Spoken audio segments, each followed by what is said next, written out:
Walking along a path at the roots of Pikes Peak, you take a fork in the road toward the Anselm Society Digital Pub.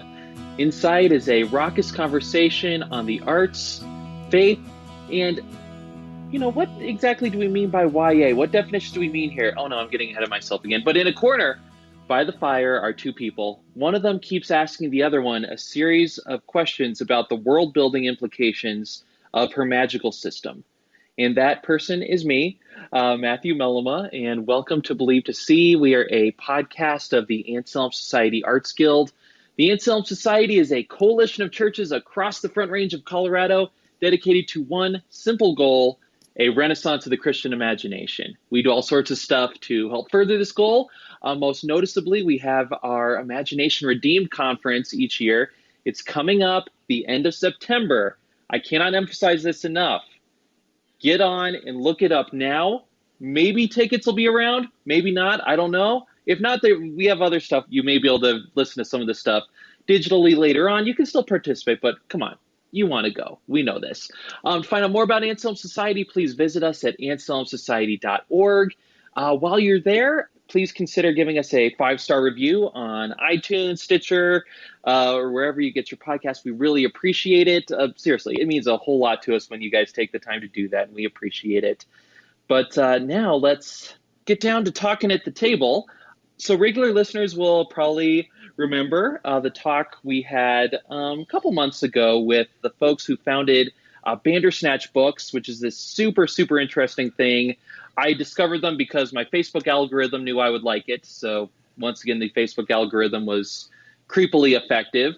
So we reached out, and they've been doing some super interesting stuff, and they have a new book out. And the CEO of Bandersnatch Books has a very interesting connection with the author. And with that, let's welcome back to the table Carolyn Claire Givens. Carrie, thank you so much for coming back to the table. Thank you. I'm so glad to be back. Someday I'll get back in person, too. Maybe one of these days. We will see. I'd love to meet people face to face. I hear that's still possible. I don't know. Maybe one day. Yeah. I will verify. I have been to an Imagination Redeemed conference, and it was awesome. So there you go. I didn't even set her up with that one. She just came and did that all on her own. There you go. Authentic advertising. So, Carrie, like I mentioned, you've been on the podcast before, but for the folks who may need a little bit of a reminder, who are you and what do you do? Yeah. So by writing, I go by Carolyn Claire Givens. By day, I go by Carrie. So I am Carrie Givens, and I'm a writer. I'm an editor. I'm now a publisher, which is crazy. And I'm a church communicator. So I day job work in communications for my church, and on the side, my friends Annie Beth Donahue and Rachel Donahue and I have launched Bandersnatch Books, which is a publisher of books found off the beaten path, and we're looking for the things that would normally fall in the cracks. And the first of our titles is a book called Rosefire, which is mine. So I'm also an author. What? Yeah. Okay. It's very exciting and confusing and nepotistic. Does it count as nepotism when it's your own thing, or? I don't know. So I want to talk about the book in its relationship to Bandersnatch, but let's start off with the core idea for your book in particular. Then we can relate it to Bandersnatch as we go. Yeah. So if you could maybe give us the briefest of elevator pitches for what Rosefire is about, and where'd you first get the core idea for it? Yeah, absolutely. So briefest-ish elevator pitch. You know, like how on the pitches there's okay, give the 1-sentence pitch. Give the 1-paragraph pitch. Let's do the paragraph pitch. So we'll do the paragraph pitch. I can do that. So Rosefire is a young adult fantasy about a kingdom in crisis and a group of young people who believe that they've found the promised hope of the ancient writings, the rose. And in order to follow the rose, they have to leave their lives of privilege, and they have to overturn systems of power in the kingdom. And along the way, they discover that power that is wielded without love and sacrifice is a very dangerous weapon, and that the destinies of kingdoms are forged not just in the heat of battle, but in the hearts and minds of its leaders.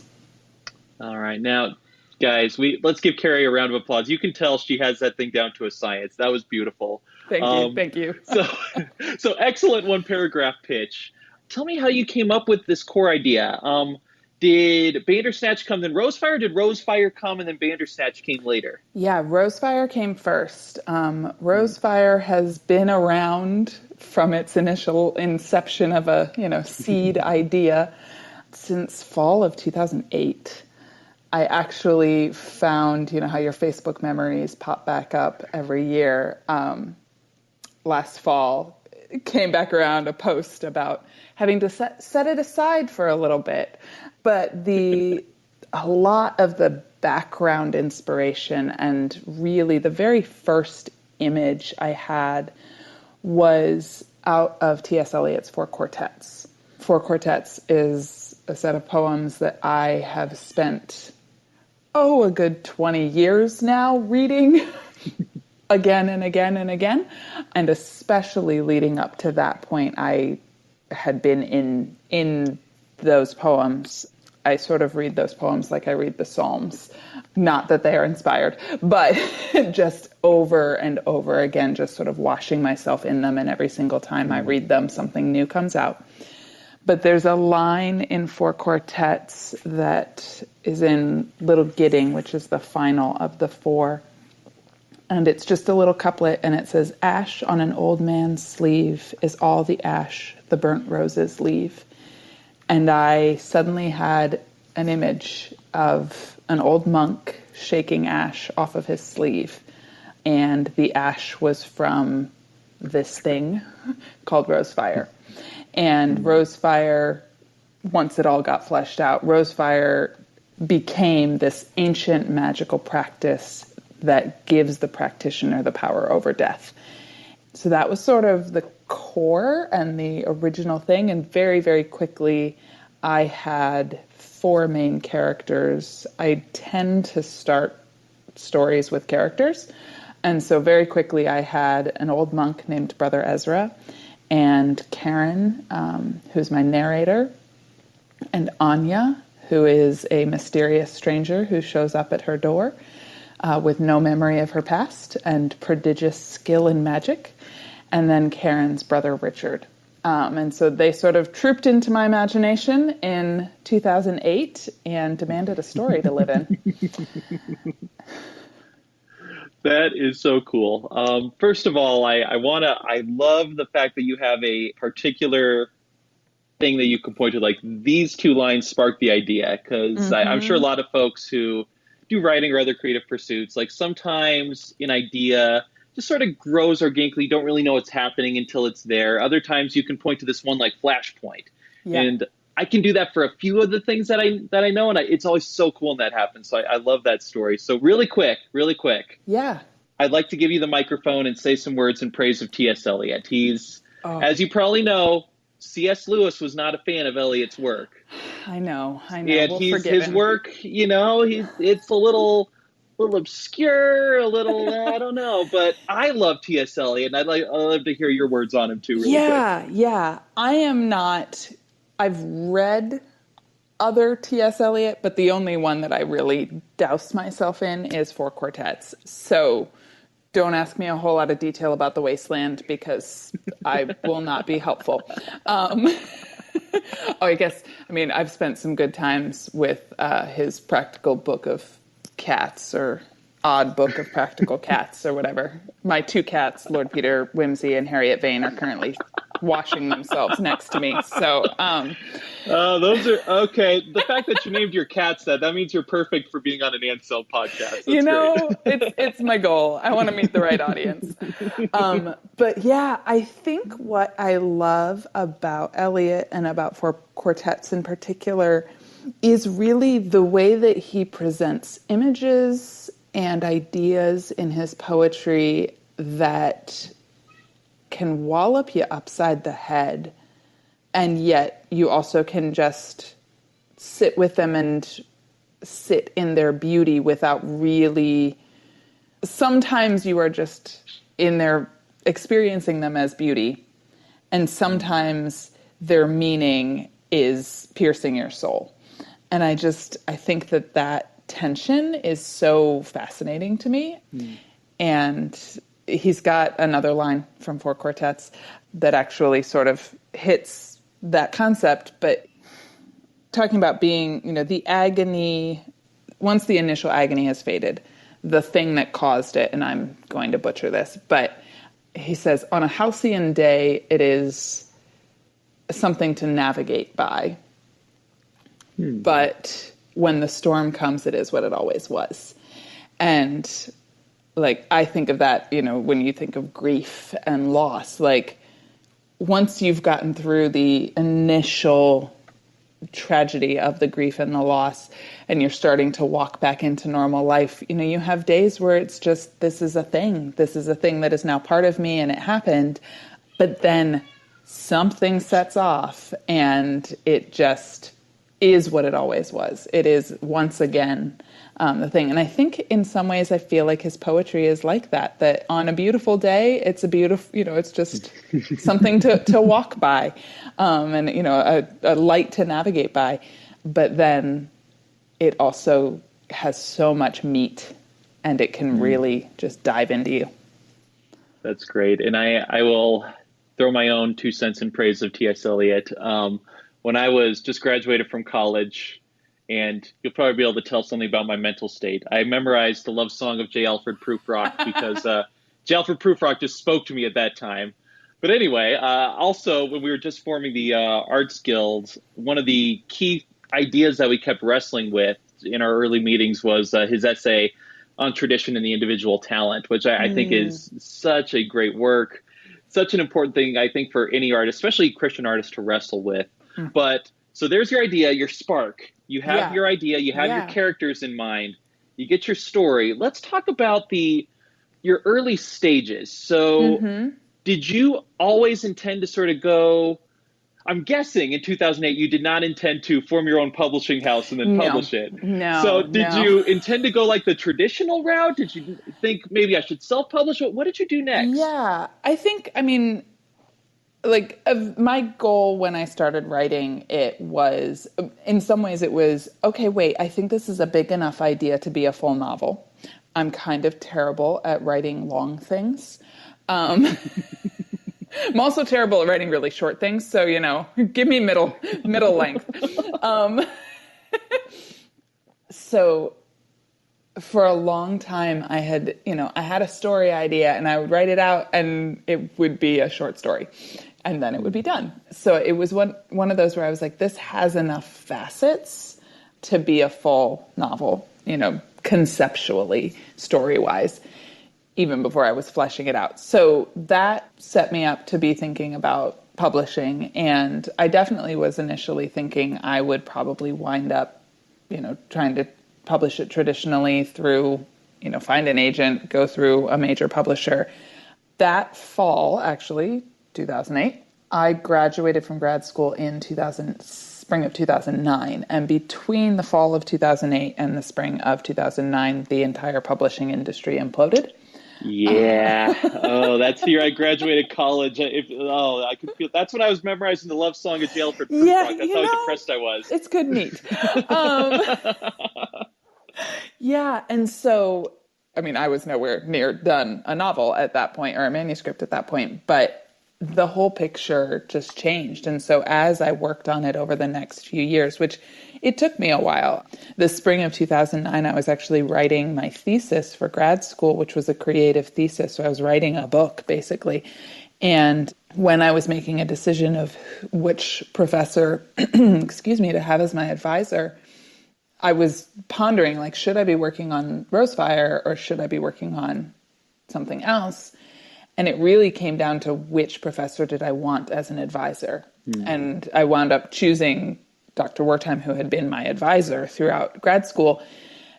And he specializes in memoir and historical fiction and things like that. And so I wound up choosing another project to work on because I knew it's written as fiction, but it's based on true events and the information's from letters and journals and things like that. And so I knew that I could really use his wisdom in shaping that piece. And so I really kind of set aside Rosefire for quite some time. I did this afternoon just pick up my journal from that era, which I have a notebook that is, or a journal that is what I write everything in, from notes in church to story ideas to, whatever. And that's sort of my commonplace book, I guess, would be probably the best thing for it. And so I was looking through, and I realized that throughout the spring, I would just write a scene of Rosefire. And they're scattered all over the first probably 3/4 of the book. And they're not I didn't write them in any particular order. And I went back later and slotted those in, and some of them, didn't make it. So I kind of came back into it 2010, 9-10, and kept going slowly and picking away at it. And then I hit 2012, which was, there was a lot of personal loss in that year, and the end of 2011 into 2012. And looking back at my journals again, I did not write a single thing in those journals for 6 months. I didn't even take notes in church, except for one day I wrote what winds up being the final scene of Rosefire. And that was the first time I knew how it ended exactly.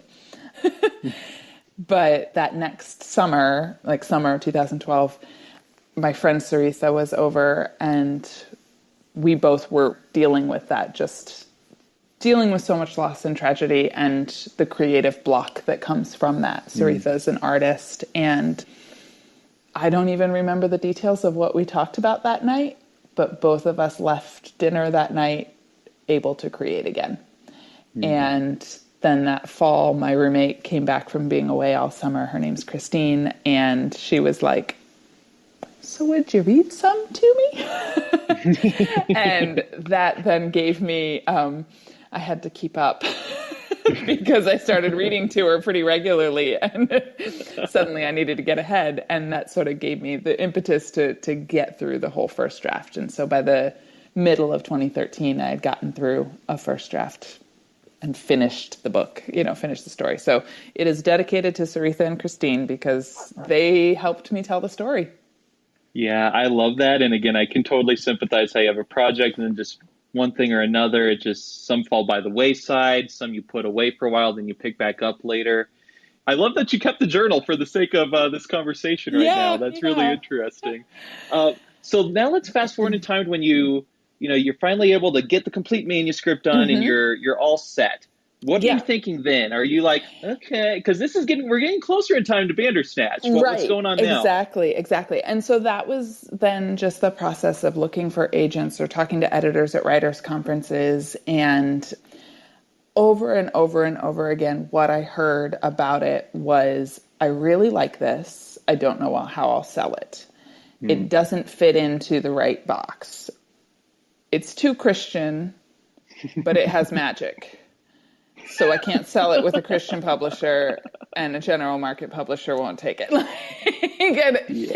And so I just kept running into that over and over and over again, and heard that from so many friends that have similar books.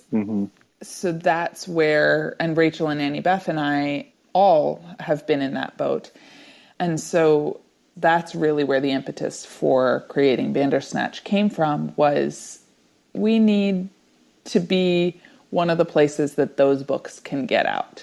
Because for so many writers, the option they have is self-publishing or not, or nothing. And most writers do not have any experience in marketing or printing or, anything that is the production side of getting a book out there. And there's some great print-on-demand things that really take the production side out of your hands. But we love beautiful books. If you could see me right now, directly behind me is a bookshelf that is the entire wall of my living room. And my great-grandfather was a book salesman for Dodd Mead in the 1910s. And so I've got, full collections of books that came out from Dodd Mead in 1912, and things like that. So, wanting to make some beautiful books and to make things that have physical heft, and I don't mean that just by weight, but just the value of the physical object is a good thing, as well as the value of the content inside. And so that's where we said, okay, it's a good time to think about starting this press, because the three of us have the skill sets, not all of them, but some of the skill sets that can help. And we know the people who do the things we don't know how to do. So we go and pick their brains. Yep, and I know I kept saying this to you all during your last visit to the Anselm pub table, but I can guarantee, like, half the writers listening to this, like, yep, I know exactly what you mean. My book is too, quote, religious for the right, like secular publishers, but certainly not in the, quote, Christian publisher anyway. So I'm just sort of stuck in here. So it sounds like you keep hearing that, then you hear from other people like, oh, there are other books like this. Maybe this is a thing. Yeah. And I think it is. And I think especially for those of us who find ourselves kind of at the nexus of arts and faith, we don't want to be locked into a box that is really a marketing category. And we understand that my faith is part of who I am. I think in the afterword of Rosefire, I say something along the lines of, the Christian scriptures are my ancient writings. The ancient writings are what these people are rediscovering in their thing. And I lean on them in ways that my characters lean on their ancient writings. And that is just part of who I am. It's not a devotional. It's not a, a Christian life or how to live as a Christian, thing. It's just part of the story. So I think that we are constantly navigating that if we find ourselves in this nexus. Yeah, absolutely. Let me add a point along that. I loved what you said about not wanting to be put in a box, because it's very easy. I think a lot of us in this space, it's very easy to point to the boxes that come from like the quote unquote Christian publishing industry, because it's so clearly marked what the steps are. It needs to have a conversion story, a salvation plan, this many Bible verses in it and everything. Right. Obviously that part can be very, very frustrating if you want to create a good story, and the good story may not have those elements in it. Right. But I will say, because I've been working doing a lot with like YA and middle grade, so I've been sort of doing some deep dives into there. So I'm getting quite familiar with the genres, and those have the exact same sort of things, when you read most YA stories, there's certain beats you need to hit. There's certain qualities that the bad boy love interest has. There's certain themes that must be emphasized. It's another box. So it's very hard if your goal is to tell a good story. It's like, okay, well, do I try to squeeze my story in this box or that box? And it's so restricting, especially for so many of us artists who I don't agree with either box. Right. Yeah, exactly. Well, and I would say another place where Rosefire doesn't fit into, quote, the right categories is, yes, it's YA because my characters are 18, 19 years old. So it falls in the YA fantasy, and it's fantasy, so it falls in that category. But, my friend handed it to his 8-year-old son to read. and Elliot loved it. So it's not, I think, if you're in the teen years, or if the reader is teen years or up, they're going to get some of the nuance and some of the thematic nuance more than an elementary schooler. But content-wise, it's appropriate for an 8-year-old. There's like one line that, I was like, I really, really hope that just goes over his head. And frankly, it probably will, because it's like when you're an adult and you go back and watch the 80s movies and you go, what? I watched this as a 7-year-old?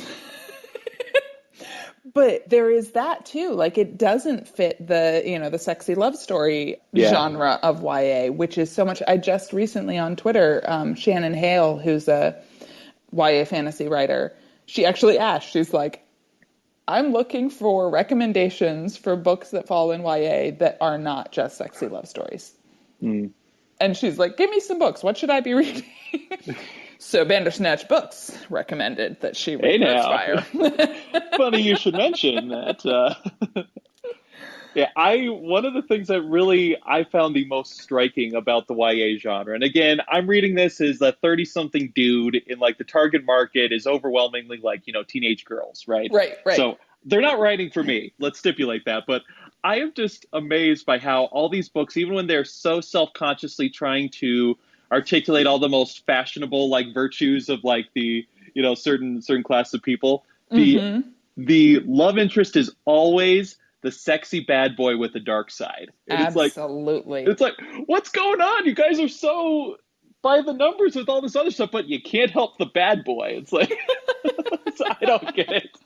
Maybe this is just 16-year-old me because again, I was J. Alfred Prufrock. I wasn't the bad boy, but it seems at any rate, it's a big old box. So maybe let's start getting into the book itself now a little bit Mm-hmm. more. So you gave your paragraph pitch in let's talk about some of the themes. Mm-hmm.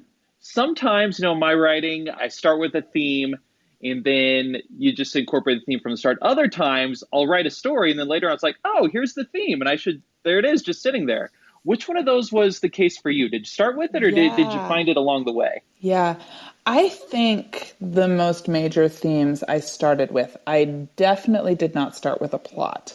But themes, yes, like in terms of the focus and like what the story was going to resonate, I think friendship, sacrifice, love and fear, and the idea that perfect love casts out fear, and particularly the fear of death that was there from the get-go, and also the theme of time and eternity, and kind of reframing our understanding of reality when we have an understanding of eternity. And definitely the love and fear and love and death and then time and eternity, those are in T.S. Eliot's Four Quartets, those thematically themes. And I think friendship and sacrifice just go hand in hand in my mind, that if you're telling a story about friendship, there's probably going to be a story about sacrifice in there. The name Karen, who is my narrator, Karan, is actually an Indian name, and it means companion. So I specifically was thinking of her as the best friend who tells the story. I've always been fascinated in literature by the best friend of the hero who lives on to tell the story. So that's Horatio and Hamlet. That's Sam and Frodo. That's the Apostle John and Jesus. And I mean, I love in Hamlet, Hamlet's last words to Horatio are, if thou didst ever hold me in thy heart, absent thee from felicity a while, and in this harsh world draw thy breath in pain to tell my story. Like, he's commissioned to tell the story at the end. And integral to that best friend of the hero choosing to tell the story is sacrifice, because there is loss. Typically, in all of those stories, the hero dies. Sometimes it's a self-sacrifice, sometimes it's, another part of the story, but that is part of the story of friendship. And so those were definitely there from the get-go. And I wanted to come from the best friend's perspective. And so the interesting thing about doing that is the best friend then becomes the hero. But, hey, it's very, very confusing in the long run. But looking back at those notebooks, and those, just jotted things, the idea of the fear of death and overcoming the fear of death is there in my earliest notes. So yeah, I think thematically, I really had those themes from the get-go. Other tangents and, shades of them developed as I wrote, but definitely had some themes.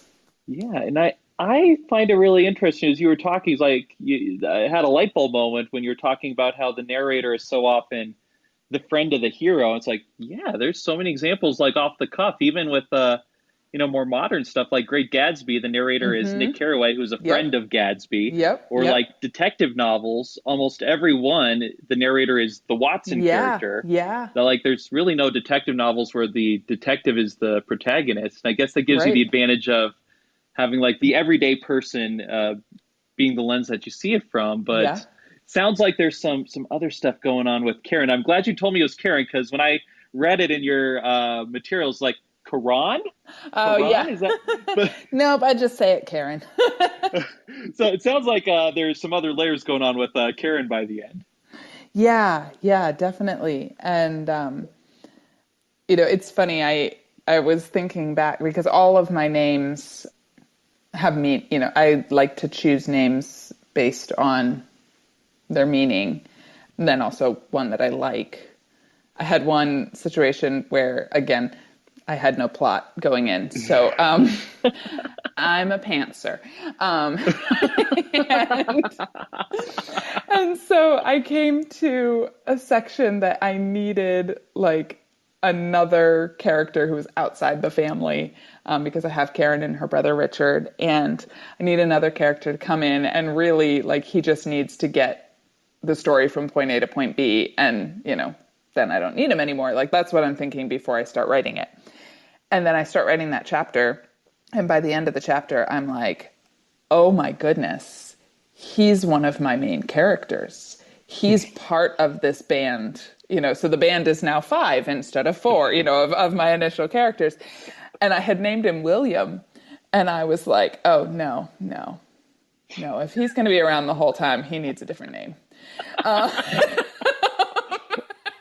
I'm like, he can't be William. No, All right. So, can no. you explain to the listeners, some of whom may be named William, why William was not I heroic enough don't for you? know. I don't know. I actually don't have. I mean, I grew up in the era of girls madly in love with Prince William. So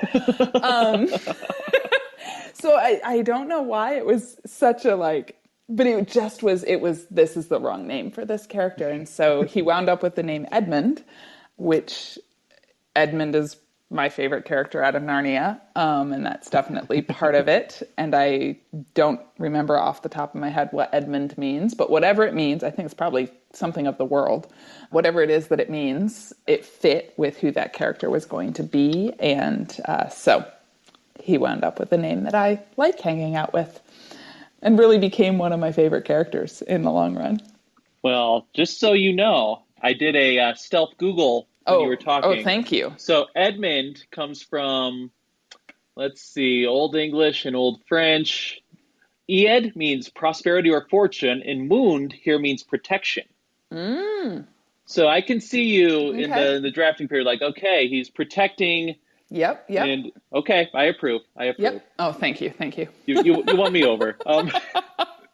So let's talk briefly about your world building process. Mm-hmm. So, obviously there's what is it, soft fantasy and hard fantasy, where the soft they'll sort of sketch out some rules, but they're not about figuring out the full way that all the magic works. It's story at the center, whereas the more hard fantasy is like, let's have a world, we'll make sure it makes sense, and we'll fit the story in there. Yeah. Of those two, which of those two poles would you say your story is closer to? Definitely on the soft fantasy end. Okay. I'm Okay. kind of terrible at high fantasy. It's so fascinating to me. Like when I read a good series that does it well, when I read a series that does it terribly, I get really angry. So I figured don't even try because you probably can't do it. So so then nobody will get angry at me.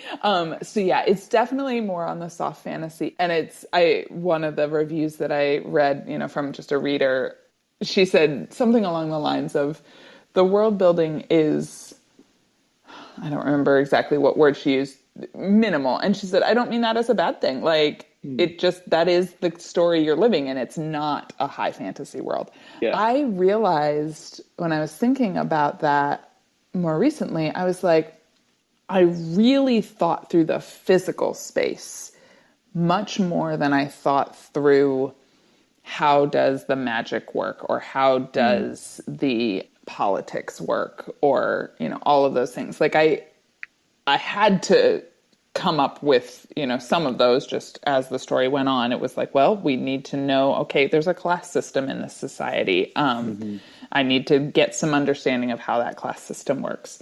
But the physical space, again, those early notebooks, I have a sketch of the house, that they grew up in, like in there, that so that I could describe, okay, she's coming out of her room and she's passing the page in the hallway and she's going to her brother's room. So where is she, and I do that. I can walk into a house I haven't been in 25 years and walk in the front door and tell you exactly where everything in the house is. Like my brain just does the spatial work. And I had a vision of what the map of the kingdom was. Never drew. I'm a terrible, terrible artist. So you didn't want me to draw the map. But in some ways, it's sort of like Portugal, but flipped. It's the opposite coast. It's an eastern coast, but it's about the shape of Portugal. And, so just things like that. Like I had that in my head. But then that also, being a pantser, got me into a little trouble sometimes where I would get stuck because I needed to really hammer out something from the world in order for my next section of the story to make sense. I had one situation where I needed to force the action of the final story into the capital city. But I was like, but why wouldn't people just go around it? Like, how do I force them to be in the city? Why aren't they just traveling by it? And so I lived in Philly at the time, and I went up to a wedding in Maine, and on the way back, my friend Seth rode back. We rode back together, and Seth is a high fantasy guy. He's working on a massive world that will hopefully one day be novels, many novels. So we were just hammering out for like 8 hours on the drive from Maine back to Pennsylvania. What was it? Why were people forced to? And we came up with a very large river. It was a very useful river. But it was just that, like, I had to get them all into the city and I needed the physical space to force them there, and that then got me into what's the climate and what's the, all of those details of the physical world of the place. But yeah, so in terms of the politics, how the magic works, the class systems, I think that was probably where I spent most of my thinking, because you have sort of the secular class and the religious class. And so you have the monks and the priests, and then you have the nobles and the peasants. And they've been very separate, but they both have class systems that sort of echo each other. I like the way you put that. And let me start off by saying I think this is a very useful conversation for me to hear, because when it comes to writing process, me and you are like exactly polar opposites, where you start with like the characters and you sort of develop the story as you go. I friggin' love world building. That's like my favorite thing to do.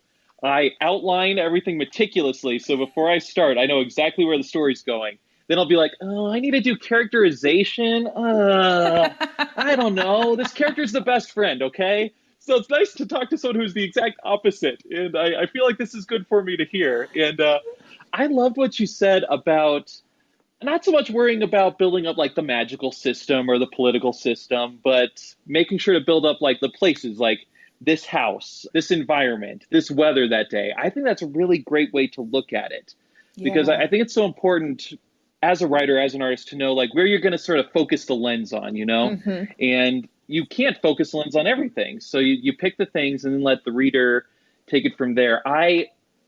You can probably imagine, given all the things I've just said, my usual bent is toward like more the hard world building as opposed to the soft. But I saw this great video essay on YouTube, basically comparing the worlds of, Lord of the Rings, which is the most obvious hard world building, versus things like, I'm going to butcher the name. I read it, but I don't say it. I'm sorry.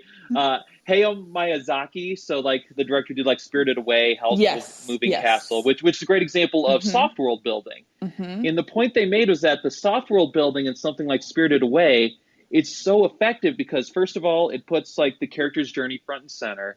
And second, the audience can sort of fill in the rules on their own. And it's a good way Yeah. for the audience to interact with the work. And it's like, Yeah. yeah, that makes a whole lot of sense. So I think the whole distinction is fascinating. And the way you're emphasizing that is so fascinating as well. Yeah. Well, Yeah. I'll be the Lewis to your Tolkien and say, get your butt out of the world building and just write a story. Well, but the thing is, I developed like political systems. I developed an upper lower house for the polis, and it's like I love doing it, writing fake histories. But you're right. I should actually work on the story itself eventually. So yes, Eventually. note taken, note taken. So now let's go to sort of the steps from here, because for some folks who may have been published the traditional way, or some folks who've self-published, these are very, from what I've heard, can be very stressful experiences. But you have sort of this way that sort of seems like it draws a little from both worlds. So what's it like going through this process, going through your own publishing house, trying to market it, going all through those steps? How is it similar to sort of the other paths, and in what ways is it unique? Yeah. So I think, we're probably more, if there's a spectrum between a self-published book and a traditionally published book, we probably land on the end of the spectrum closer to self, just because we're doing all of the marketing. Yeah. But the great thing about it is I'm not doing it on my own. I have, the Bandersnatch team, and we did a Kickstarter for Rosefire. And so by doing a Kickstarter, we kind of started with an audience, and that audience are helping us get the word out about it. They were our backers. I think it was about 300 people, who at the end of it, at the end of the Kickstarter, or once the book was out, had a copy and were able to share it with a friend or tell people about it. So definitely, a lot of the marketing at this point, at least in Bandersnatch's world, is organic and kind of leaning on what can we be thinking about longer term. We may be able to build up more of a marketing arm for other authors, but that'll be time. We believe in small beginnings. But then we also then get to build on each other's work, which is really exciting. So our next title coming out is a collection of poetry by Rachel S. Donahue. She's one of the founders as well. And it's called Beyond Chittering Cottage, Poems of Place. I have the print proof here ready to approve. And so it's about to come out. Probably it'll be next month that we'll have it out. But we started pre-orders for that, and we've seen pre-orders come in that also order a copy of Rosefire.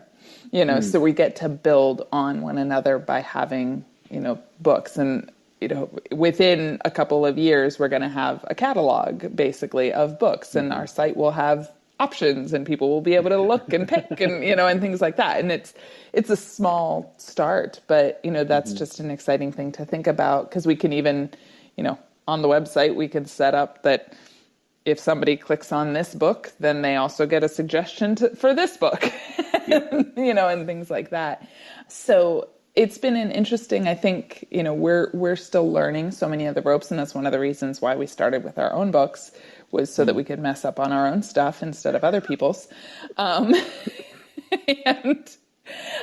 so figuring out wholesale distribution and figuring out how do you get it out into, Audible and which it's on Audible. Yay. Oh, great. Yeah. So if you're an audiobook person, I am an audiobook person, so it is available noted. on Audible. I will be looking for that. Yeah. You can also download the MP3 from our site, but Audible's the one that everybody has credits for. So, and we're hoping to get it out onto like Hoopla and things like that. The libraries can get it for Libby and all that jazz. But that just takes the effort and the work to make that happen. But we do, because we are a small press publisher, there are some doors open to us that are not open to a self-published author. And so that allows us to get into a few places that we wouldn't be able to otherwise. Yeah, that makes total sense. And I could just see, just like me thinking about this, it's like, oh, you feel better, like, oh, I'm speaking on behalf of this publishing house, like, oh, this is my book. It's just, I could see how that would give you the extra boost. Yeah. Well, and even down to, like getting promotional blurbs for somebody's book. Like, Rachel may have a list of people that she thinks, like, these are the people that would be ideal to get a blurb from. But Yeah. her asking them, she feels awkward about it.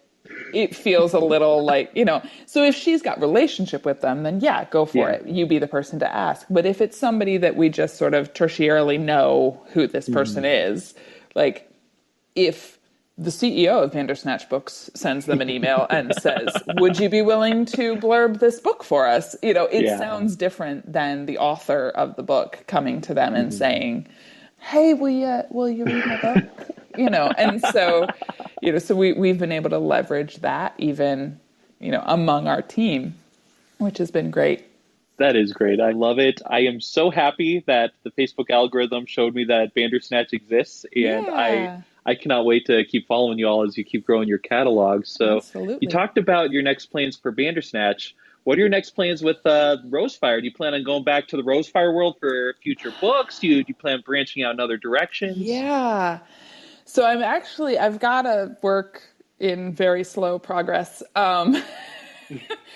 A wisp instead of a whip. That is not in that world at all. It's actually more of a near future dystopian, still young adult. And it's actually very much inspired by the Gospel of John. I love the Gospel of John. There's so much good stuff. And that's where I seem to only be able to tell chosen one stories. Like, that's all I can do.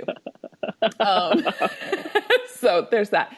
But in the process of, coming back to Rosefire to prep it for publishing and the process of talking about it more and things like that, when I finished it, I remember as I was writing it, frankly, when I started writing it, I was certain it was a trilogy. And I, as I said earlier, don't write long things. So, nope, wasn't a trilogy. So, when I getting toward the end of it, I was like, oh, this is just a standalone book. And then I remember finishing it and going, oh, but I have just created a world and other things could happen within this world. But I don't know what those other things are. I had no story in mind, but I kind of have gotten an idea for a story, and it actually centers around Edmund, who's this character who just showed up one day for me, and it pulls in, another idea that I had a few years ago, and it's ruminating at the moment. Or it is the leaf mold at the moment. So it's just Currently marinating, yes, it's in there, getting exactly. all the juices in. Exactly. I know what it would be, what the title would be, which basically, if I don't start with a title, I'm never going to get one. So it's really great if I can start with a title. But it would be titled Namer. And there's a little part of me that wants to ditch Tenebris, which is the wisp, the work in very slow progress. There's a little part of me that wants to ditch that and try out Namer for a bit and see if that goes faster. But my writing group is all waiting for what's happening next in Tenebris. And I'm like, oh no. The beauties of the writing group. I tell you. I find I work best under those circumstances personally. Oh, I absolutely do. I write two when we're going to have a meeting, and then we finish a meeting and I write a little bit more. And, There you go. So we need to start having some meetings again. We've been on a gap. Well, I love it. I love it. Yeah. And like I said, I think there's so many folks, involved with Anselm and organizations like Anselm. You hear that all the time at like our conferences and other events where it's like, oh, wait, you guys all are interested in this too? Wow, I thought I was like the one weirdo. But I feel like that's a lot of what Bandersnatch is doing with a lot of authors, a lot of readers who are like, oh, you guys like this stuff too? I'm not just the one person out there. So I'm so thrilled y'all are doing this. I am Absolutely. super excited to see the next things you have going. So thank you so much again, Carrie, or Carolyn Claire Givens, as it will be seen on the book cover. Yes. So where can we find Rosefire? Where can we find Bandersnatch? Where can we find you all? Yeah, absolutely. Bandersnatchbooks.com. If you don't know how to spell Bandersnatch, go read Alice Through the Looking Glass. Um, or just find the Jabberwocky poem. So bandersnatchbooks.com/store is our web store. Rosefire is also available in paperback and Kindle and audiobook on Amazon. But on our web store, we've got hardcover, we've got paperback, we've got audiobook, we have EPUB. We also have a couple of little merch things, stickers and pendants. And then we also have Beyond Chittering Cottage available for pre-order. And, to get into the nitty-gritty, we make a whole lot more money if you buy from us than if you buy from Amazon. And we are hoping to expand our distribution, over the course of the next few months. So, Great. If you know a local bookstore that is willing to buy directly from a publisher, they can definitely contact us and we can give them a wholesale rate. But right now, most even local bookstores use the wholesale distributors for purchasing, and so we will get there. All right, great. So like she said, check them out online, and hey, buy local, buy from the site, Score one for the non-Amazons among us. So once again, Carrie, thank you so much for joining us. This was so interesting, and I hope everyone checks us out. And, well, as y'all can tell, things are winding down at the Anselm Digital Pub. The fire's down to embers, customers are trundling home, and you've polished off your final glass. Once again, Believe to See is a podcast of the Anselm Society Arts Guild. Thank you all for joining us, and we'll see you next time.